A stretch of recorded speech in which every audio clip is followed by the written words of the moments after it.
The sun was setting over the Mediterranean, its golden rays casting long shadows across the sandy beaches of Latakia. The air was thick with the smell of salt and the distant cries of seagulls. But the peaceful scene was shattered by the sounds of war. The walls of Latakia, a strategic port city, were under siege. Bohemond, the ambitious Norman prince, had set his sights on this Byzantine stronghold, but he faced a formidable challenge. Bohemond's forces were strong, but he lacked the naval power to fully besiege the city. That changed when he joined forces with the Genoese fleet, under the command of Dambert of Pisa. The combined army and navy launched a fierce assault, but their efforts were abruptly halted by the arrival of a Crusader army from the south. Led by Raymond of St. Gilles and Robert of Normandy, this army was on its way home after the successful capture of Jerusalem. Old rivalries flared up, but the Archbishop of Pisa managed to mediate, and Latakia was ultimately occupied by Raymond's forces, likely with the tacit approval of the Byzantines. Bohemond, frustrated by this setback, turned his attention north. He led a campaign against Maras, a Byzantine base governed by an Armenian. However, another Armenian, the governor of Malatia, pleaded for Bohemond's help against a common enemy. Bohemond, seeing an opportunity, moved his forces to relieve Malatia. It was a costly decision. While en route, Bohemond was captured by the Emir Danişmend, a powerful Turkish ruler. His absence left his territories vulnerable, and his nephew, Tancred of Hauteville, took over as regent. Tancred, despite being in charge of a weakened principality, managed to achieve some successes. He established control over Maras and Cilicia, a region rich in resources. He even managed to renew the blockade of Latakia, which eventually surrendered in 1103. However, Bohemond's return from captivity in 1101 was followed by a disastrous battle on the Balik River. This defeat not only weakened Bohemond's hold on the north, but also strained his relationship with the Byzantines. The Byzantine Emperor Alexius I Comnenus, seeing an opportunity, began to isolate Antioch. He sent envoys to other Crusader states, trying to secure their neutrality or support. One of his key diplomatic achievements was securing the loyalty of the Pisan fleet, which had previously supported Antioch. In exchange for trading privileges, Pisa agreed to transport pilgrims and crusaders to Syria, but not to support any actions against the Byzantines. Meanwhile, Tancred continued to expand his influence. He successfully defended the principality at the Battle of Arta, and regained control of Cilicia and Latakia. However, the Byzantines under Alexius were not idle. They captured the harbor and town of Latakia in 1111, though the citadel remained in Crusader hands.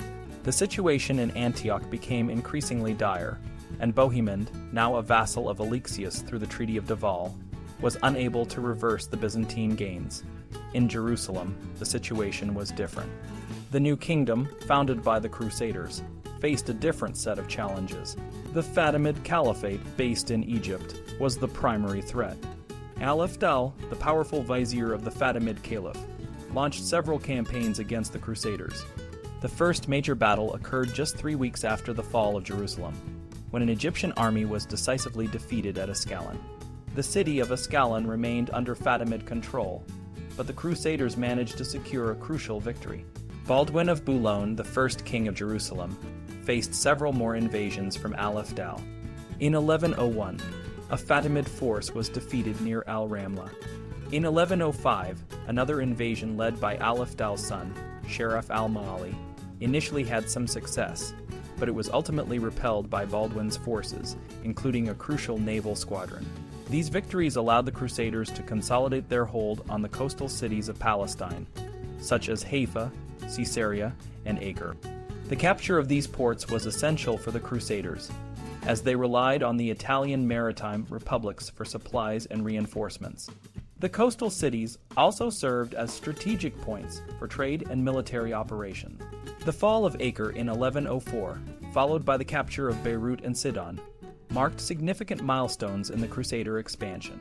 However, the city of Tyre remained a formidable obstacle, holding out until 1124. To the north, the city of Tripoli, once under Fatimid control, became an independent state under the rule of the Ibn Amr family. Raymond of St. Gilles, a key figure in the crusade, eventually captured Tortosa and laid siege to Tripoli. After a long and arduous campaign, Tripoli fell in 1109, and Raymond's son, Bertrand of Toulouse, became the Count of Tripoli. The northern and eastern expansion of the Kingdom of Jerusalem was led by Tancred of Hauteville, who established himself in Galilee. He built castles and fortifications, including the crucial castle of Montreal, which allowed the Crusaders to control the trade routes between Damascus and Egypt. This strategic advantage was crucial for the survival and growth of the Crusader state. As the years passed, the balance of power in the region shifted. The Crusaders, despite their initial successes, faced ongoing challenges from the Fatimids, the Byzantines, and the various Muslim states in the region. The story of their struggles and triumphs would continue to unfold, shaping the history of the Holy Land for generations to come. In the early years of the 12th century, the Crusaders and the Muslims tried to find ways to live alongside each other, even though they were often at odds. One of the key figures in these negotiations was Tuǧtigin, a Muslim leader in Damascus. King Baldwin I of Jerusalem, a Frankish ruler, sent envoys to Tuǧtigin to discuss a truce and better relations. They agreed to divide the land called the Sawad and Jabal off into 3 parts. Tuǧtigin and his Turkish forces would get 1/3, while Baldwin and the local farmers would share the other 2/3. This agreement was written down to make sure everyone understood the terms. However, things were more complicated in the Bekaa, a fertile valley between the Lebanon and anti-Lebanon mountains. The Franks often raided this area, causing trouble for the locals. In 1109, Tuǧtigin and Baldwin tried to reach an agreement again. They decided that the Franks would get 1/3 of the Bekaa produce, and in return they would stop raiding the region. They also agreed to give the Franks control of some key areas like Al-Manatira and Ibn Akar. The Franks would also receive an annual payment from the people living in Masyaf, Hisn al-Tufan, and Hisn al-Akrad as protection money. For a short time the Franks kept their promise, but they soon started raiding again. This led to more tension and conflict. In 1110, Tuǧtigin learned that the governor of Balabac, a man named Tuǧtigin, was secretly encouraging the Franks to raid the border areas. Tuđtigin even sent his brother to the Sultan's court to cause trouble for Tuđtigin. This betrayal made Tuđtigin very angry, and he launched a military campaign against Balabac. The city surrendered on April 14, 1110. After this, Baldwin and Tuđtigin tried to negotiate again. They agreed that the Franks would get 1/3 of the Bekaa produce, and the Muslims and farmers would get the other 2/3. This agreement was written down in Safar, August-September 1110. Baldwin then returned to his own lands, taking with him the plunder he and his troops had gathered. These agreements created a shared control over the regions, where both the Franks and Muslims had some say. This kind of arrangement, called a condominium, was a temporary solution to the ongoing conflicts. It showed that the balance of power was shifting, and these agreements were often a sign of changing political dynamics. The main goal in these conflicts was to secure and control strategic points like cities and castles. Cities such as Damascus, Tyre, and Sidon were important because they had ports and markets that supported urban life. Castles, built by the Frankish military orders like the Templars, Hospitallers, and Teutonic Knights, were crucial for defense and control of the land. Both the Franks and Muslims had their own ways of organizing their armies. The Franks relied on their feudal system, where knights were granted land fiefs in exchange for military service. Many of these knights lived in cities rather than on their fiefs, and they often employed mercenaries and local troops to help them. The military orders, like the Templars and Hospitallers, were independent but usually cooperated with the Frankish rulers. On the Muslim side, leaders like Tuđtigin had a corps of mounted guards called the Askar, which included Mamluks, military slaves, and other trained troops. These soldiers were often granted revenue from districts, iktas, to support them. There were also local militias and foot soldiers, but these played a smaller role in major battles. In battle, the cavalry charge was a critical tactic for both sides. The Franks used heavy horses to break through enemy lines, while the Muslims used lighter horses to attack and retreat quickly, a tactic known as al-Kar wal-Far. This made it difficult for the Franks to predict the Muslim movements. The Franks, being newcomers, always faced the challenge of being a small group ruling over a large, often hostile population. They didn't have a strong navy, so they relied on the Italian merchant fleets to help them capture and control coastal cities. One interesting example of this cooperation was King Sigurd of Norway, who brought a fleet to help King Baldwin capture the city of Sidon in 1110. Sigurd's expedition is recorded in the Heimskringla, an Icelandic history written by Snorri Sturluson. Despite these efforts, the Crusaders' situation remained precarious. They were a small group of outsiders in a land where the native population was often opposed to their rule. The Muslims, on the other hand, had been living in the region for centuries and had more resources and support. The conflicts between the Franks and Muslims continued, with both sides trying to gain the upper hand in the Holy Land. The world was changing, and it seemed as if the old lines between East and West were blurring. People who once called themselves Romans or Franks were now living in lands like Tyre and Antioch. They had left behind their old homes and were starting new lives in these far-off places. Over time, many of them forgot where they came from and began to think of these new places as their homes. Some even married into local families, like Syrians, Armenians, and even those who had once been their enemies, the Saracens. These marriages brought together different cultures, and the children of these unions grew up speaking multiple languages and blending the customs of their parents. But the dream of a peaceful, unified land was not to last. The years that followed brought two major defeats for the Franks: the Battle of the Field of Blood in 1119, where the forces of Antioch were crushed by the Artukid leader Ilghazi, and the failure of the Second Crusade outside Damascus in 1149. These events marked a shift in the balance of power, with Muslim forces regaining strength in the region. The Franks had a powerful neighbor to the east, the Byzantine Empire, ruled by the Komneni family. This empire, with its capital in Constantinople, was a complex player in the region. The Byzantines had a long-standing claim to Antioch, which they believed should be part of their empire. They also controlled the naval routes that the Franks relied on to stay connected to the west, bringing in new settlers and soldiers. The first major conflict between the Byzantines and the Franks came during the reign of Alexius I.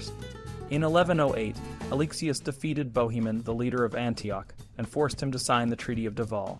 This treaty made Bohemond a vassal of the Byzantine Empire and required him to return Antioch to the Byzantines after his death. However, Bohemond's regent, Tancred, refused to honor this agreement, leading to tensions and the threat of war. Alexius tried to isolate Antioch by securing the support of the Italian maritime cities and other Western powers. He planned to attack Antioch in 1113, but was distracted by other threats, including incursions by the Seljuks and a Cuman invasion. When Tancred died in 1112, Alexius saw an opportunity to secure Antioch through a marriage alliance. However, this plan failed when Roger of the Principate, Tancred's successor, was killed in battle in 1119. The situation heated up again under John II Comnenus.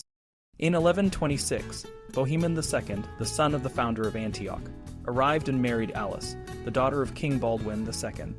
Bohemond was a strong leader, but his reign was short-lived. He was killed in battle in 1130, leaving his young daughter, Constance, as the heir. The question of who would rule Antioch became a matter of contention. The King of Sicily, Roger II, and Princess Alice both tried to claim the principality, but the regency ultimately fell to Fulk of Anjou, who became King of Jerusalem in 1131. In 1136, Fulk sent Raymond of Poitou to Antioch as his deputy. Raymond was betrothed to Constance without Alice's knowledge, which thwarted both the Byzantine marriage plan and Alice's hopes of control. John II, determined to reclaim Antioch, launched a campaign in 1137. He captured key cities in Cilicia, and then moved to besiege Antioch.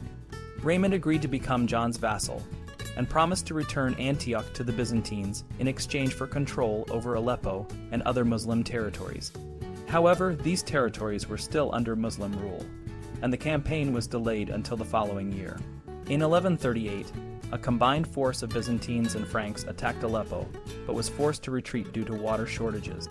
They then turned to Shazar, a fortress city, where the emperor alone was active, while Raymond and Jocelyn of Edessa spent their time dicing in their tents.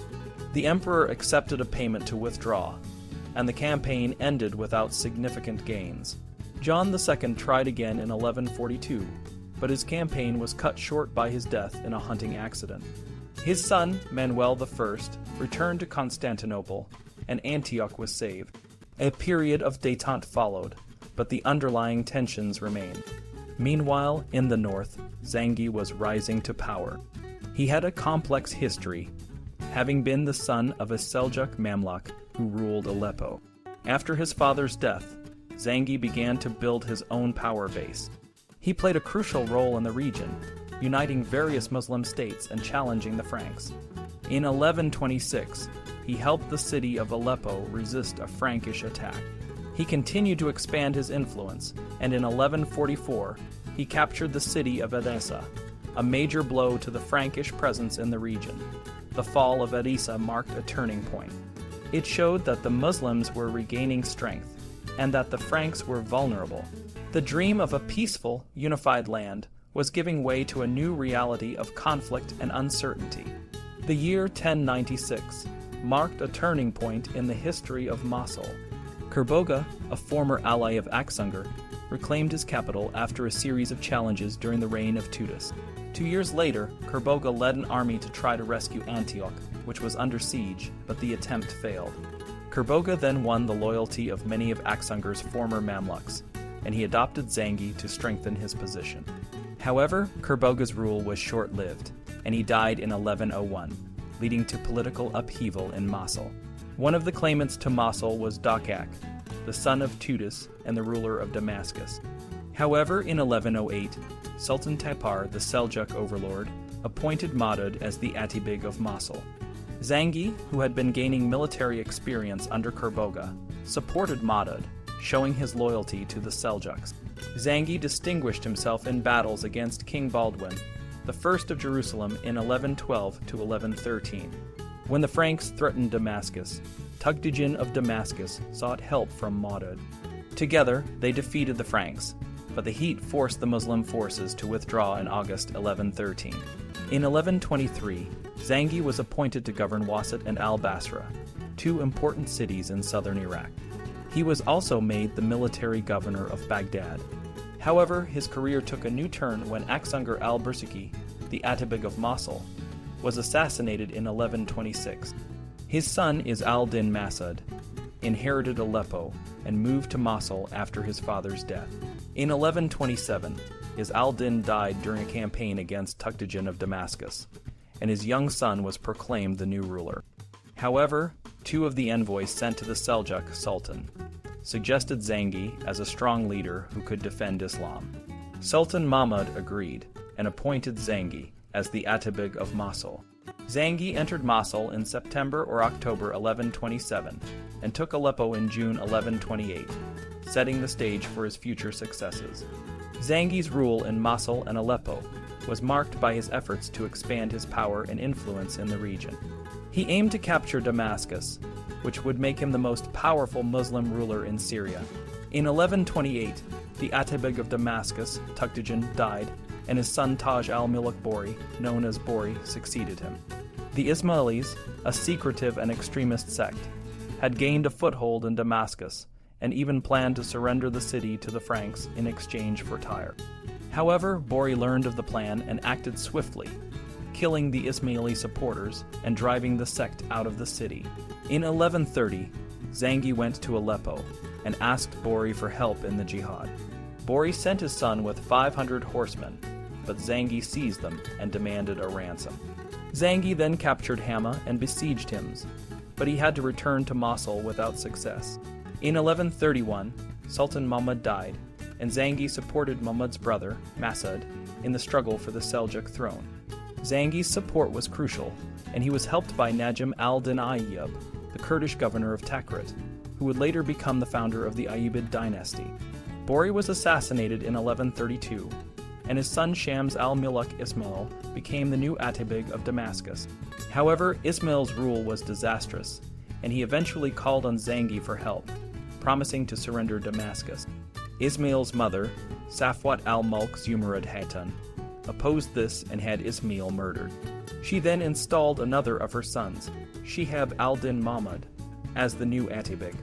In 1135, Zengi brought his army to Damascus, but he faced unexpected resistance and was forced to withdraw when the Abbasid Caliph al-Mustarshid recalled him to Mosul. The story of the Second Crusade is a lesson in how things can go wrong, even with the best of intentions. When Louis VII of France and Conrad III of Germany set out to regain the lost city of Edessa, they brought with them a mix of hope and determination. But as they journeyed through the lands, they faced many challenges. Their numbers were whittled down by battles and sickness, and when they finally reached the Holy Land, the situation was not as they had expected.